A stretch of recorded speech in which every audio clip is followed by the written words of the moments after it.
Hello everyone, welcome to JRF Adda. Very very good morning to all of you. और आप सभी लोगों के लिए मैं लेकर आई हूँ आज टीचिंग एप्टीट्यूड का दिवाली धमाका। आप सभी लोगों को पता है कल मैंने आप लोगों के लिए हायर एजुकेशन के कुछ इंपॉर्टेंट 5 बॉम्ब टॉपिक्स बताए थे जो आपको बिल्कुल भी छोड़ के नहीं जाने। ऐसे ही मैं आप लोगों के लिए लेकर आई हूँ टीचिंग एप्टीट्यूड के 5 ऐसे टॉपिक जो आप बिल्कुल भी छोड़ के जाना अफोर्ड नहीं कर सकते हैं। उम्मीद करती हूँ कि ये छोटे छोटे जो मैं आप लोगों के लिए वीडियो बना रही हूँ 10 मिनट में 6 मिनट में आपको बता रही हूँ ये टॉपिक्स, ये सब आपके रिवीजन में बहुत हेल्प करेंगे और आप सभी लोगों के मिशन 31 दिसंबर 2025 में आपकी सक्सेस रेट को बढ़ाने वाले हैं।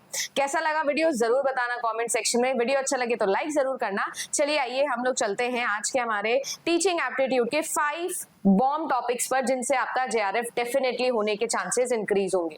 सिलेक्शन बैच के बारे में आप सभी लोगों को पता है, अगर आपने अभी तक सिलेक्शन पैक नहीं लिया है तो आपके लिए 10 साल के प्रीवियस ईयर एक जगह सॉल्व किए हैं, ना सिर्फ unit wise but topic wise भी। कोई टॉपिक पढ़ो उसके पिछले 10 साल क्या क्वेश्चंस बने थे सब एक जगह है, वीडियो क्लासेस है, सॉल्व है, पीडीएफ फॉर्म में आप लोगों को सारा कंटेंट भी मिल जाएगा पेपर 1 और पेपर 2 दोनों के लिए।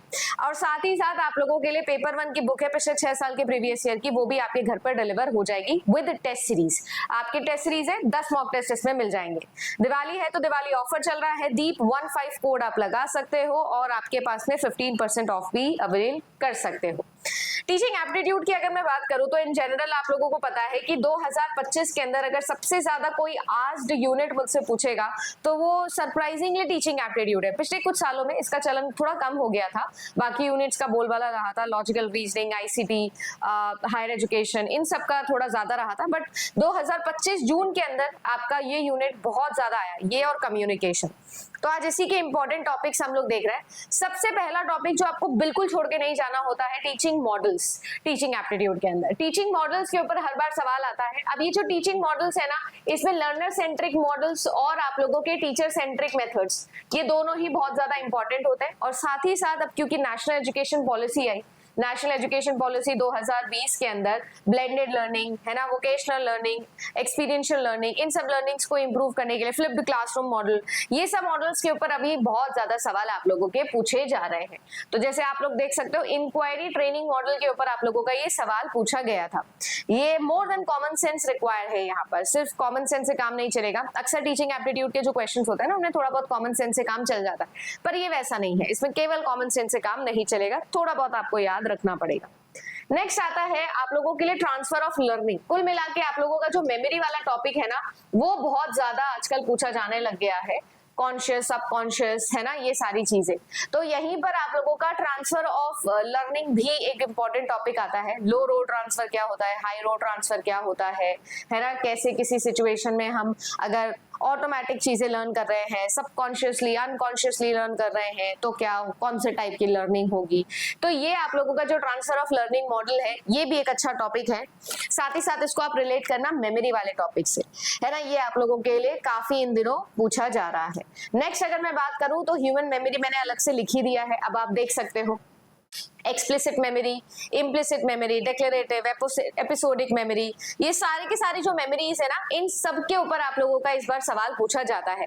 ब्लूम्स टैक्सोनॉमी से रिलेट करके, affective domain, cognitive domain, psychomotor domain से रिलेट करके, अच्छा इनसे जो है वो इंटीग्रेटिंग क्वेश्चंस बन सकते हैं। जैसे अब आप लोग इसमें देखोगे कि a phenomenon in which exposure to a word or a concept later makes it easier to recall the related information when or even when one has no conscious memory of the word or the concept is called as what type of memory।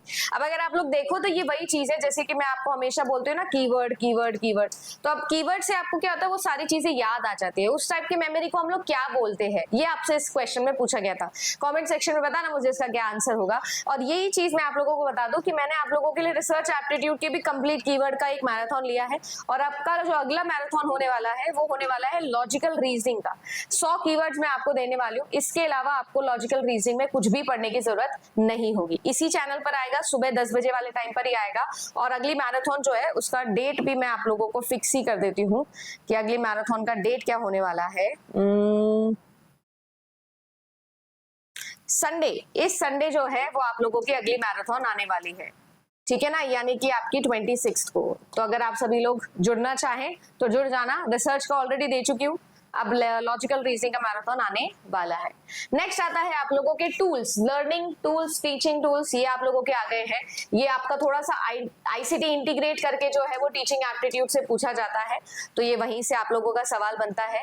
एक tool तो definitely पूछा जाएगा आपके exam के अंदर, ये तो guaranteed है कि आपके एग्जाम में आएगा ही आएगा। नेक्स्ट है आप लोगों का स्वयं प्रभाव, ये वही चीजें हो गई, डिजिटल इनिशिएटिव्स हो गए। आप कुल मिला के ऐसे पढ़ सकते हो कि आपके जितने भी डिजिटल इनिशिएटिव्स लिए गए हैं टीचिंग के अंदर, उनके ऊपर आप लोगों का एक सवाल बनता है। साथ ही साथ अगर मैं बात करूं तो यहाँ पर आप लोगों के सिर्फ इन डिजिटल इनिशिएटिव्स पे ही नहीं, आपके रिसर्च एप्टीट्यूड के अंदर भी डिजिटल इनिशिएटिव के ऊपर बहुत सवाल पूछे जाते हैं, ठीक है ना। तो आपके पास में जितने भी डिजिटल इनिशिएटिव्स हैं, जो भी सारे काम हो रहे हैं टीचिंग के अंदर, हायर एजुकेशन में स्पेसिफिकली, वो सब आपके लिए इंपॉर्टेंट है, क्योंकि आपके एग्जाम में पूछा जाएगा। ये 5 टॉपिक आप बिल्कुल भी छोड़ के नहीं जाएंगे टीचिंग एप्टीट्यूड के अंदर। इसके अलावा अगर आपको और कोई डाउट रहता है टीचिंग एप्टीट्यूड में, जरूर बताइएगा, क्योंकि आपके लिए उसके भी कीवर्ड्स जो है वो प्रिपेयर हो रहे हैं, जो कि आपको जेआरएफ अड्डा पर मिल जाएंगे। वीडियो अच्छा लगा तो लाइक जरूर करना। मैं मिलूंगी अगली यूनिट यानी कि आप लोगों के लिए रिसर्च एप्टीट्यूड के साथ में। अक्सर बच्चे छोड़ के जाने का प्लान करते हैं, पर मैं छोड़ के जाने दूंगी नहीं। गुड लक, मिलते हैं आप सभी लोगों से अगली क्लास के अंदर।